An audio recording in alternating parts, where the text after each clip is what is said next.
important to understand the message of God, understand the message of love, and to manifest that love inside our hearts. Because when it manifests, it illuminates us. And when we illuminate, the world illuminates with us. Because the Spirit is the eternal part of us. The Spirit is something that is constantly present with us. You know, I mean, if the Spirit is not there, if this prime vital, what they say, of breath is not with us, then is there any existence? So just focus and think that what is this pranic force that God has given us, which is the essence of our existence. It is not the mind, it is not the body. Hence, we are not restricted by the mind and the body. If the essence of our existence is the Spirit, then we must learn to know this part of our existence. And that is the process of meditation. You know, the process is called self-realization. We learn how to remove those sanskars from ourselves. That is why the process is self-realization, that you realize something about yourself that you didn't know before. You didn't know before that you existed on such a vast level of existence, that your true reality is something beyond that was what was taught to you by this world. So when we remove the cause of the suffering, the fourth noble truth automatically is given to us. And what is the fourth noble truth? That when no suffering exists, you will be in bliss, you will be in nirvana, you will be enlightened. Enlightenment is what? Enlightenment is just you being not restricted anymore, you being not confined anymore, and you are free. So make the correct steps in our life, make the have the correct understanding to understand the world, to understand the mind, to go deeper inside yourself and to realize the Spirit. So, but in the end, just before he was ready to leave this world and move on, he called his disciples and he gave them, I would say, the most important teachings of his experience, of his life. And he said that in the end, when the goal is attained and the destination reached, the pilgrim only finds that he has traveled from himself to himself and nothing more. So the question we have to ask is that if that source of joy and satisfaction is within me, how can I reach it?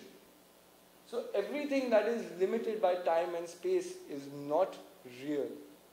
So the king asked then, what is real? And this person said, what is that force that enables you to dream, that enables you to sleep, that enables you to eat, that enables you to form or perform any function in your life, whether you are awake, whether you are doing, whether you're going to fight a war, whether you're going to do some domestic chore, anything and everything. Look inside you and try to find what is that force that is enabling you to live. What is that constant force present inside you? And only by knowing that constant force that is present inside you, from the time that you are born, through the time you go through different states, different experiences, until the time it's present inside you, you are alive. And the moment that force leaves you, you no longer exist. You no longer are. Know that force, and only that force is real. Rest, everything is an illusion. So the king says, how do I know this force inside me? So Ashtavakra says that there are two paths, two very important things that you have to do. One, he said, was jap. Now jap means to meditate on the name of God. That means basically that moment to moment, remember by whose grace we are alive today. Remember that Spirit whose grace this whole world is functioning. But just think for a moment that there are so many functions happening in the body, but are we controlling even any one of those functions? You know, do we tell our heart to start beating every morning we get up? It's happening naturally. You know, there is a force that is taking care of all these things on our behalf. We don't even have to think about it.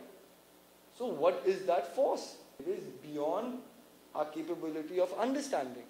So what is that force that is present inside me, that is making me capable of experiencing everything, capable of dreaming, capable of working, capable of performing karma, performing action, and in turn is capable of controlling and making this world alive? Now remember that force. Now whether we term it as God, whether we term it as primal vital, whether we term it as the formless Father, whether we name it as Allah, as Krishna, as Ram, Isht, Ishwar, Paramatma. I mean, the names can be innumerable. According to as many languages are there in this world, we will have a name to explain it. Some people even call it the nameless, because they don't have words to define it. But the fact remains is that the force is present. So one way is to know that force, jap.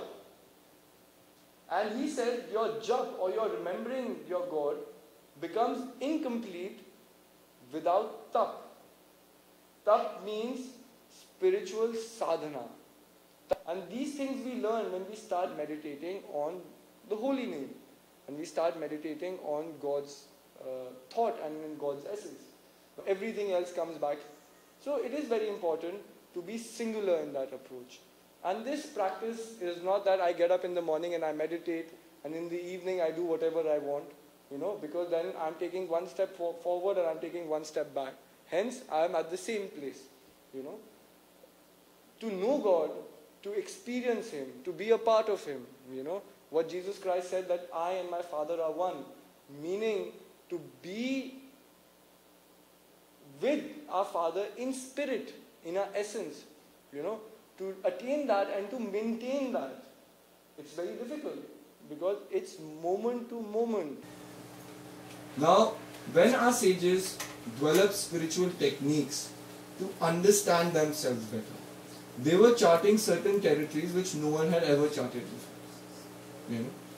So slowly, when they learned ways of diving deep inside themselves, beyond the level of consciousness and subconsciousness, then they realized that there is a part of us that is eternal. But what is making the mind and the body a reality? What is making you aware of your life and of the experiences around you? It is not the body in itself. It is not the mind in itself. Because the body and the mind are also dependent on another external factor which is forever present inside. Now from the time we are born till the time we will leave this place and move on, what is the thing that you are doing constantly in your life? We are breathing constantly, Breath is the reflection of the spirit inside us. We cannot see the spirit, we cannot trap it, we cannot focus on it, but the proof that we are alive is our breath, because that's what distinguish a living and a dead person. I mean, a dead person also has eyes and body and hair and everything. He might also look very peaceful, lying in his coffin, but at the end of the day, the only thing that lacks is the breath. So, what is this breath, our sages say? And what is the spirit that is causing everything for us to exist? For us to exist, for the world to exist for us, for consciousness, for awareness, for mind and body also to work. So, it is very important for the spirit to be awakened. Now, yesterday when we were in Dawn's house, I was talking about how we can awaken the spirit through certain meditation techniques and practices. When you follow those practices dedicatedly, from moment to moment, there is a power that in the form of ojas is generated inside of you. When the ojas gains power again and again due to your sadhana, there is a Shakti that develops because of the ojas inside you, which is called Ichha Shakti.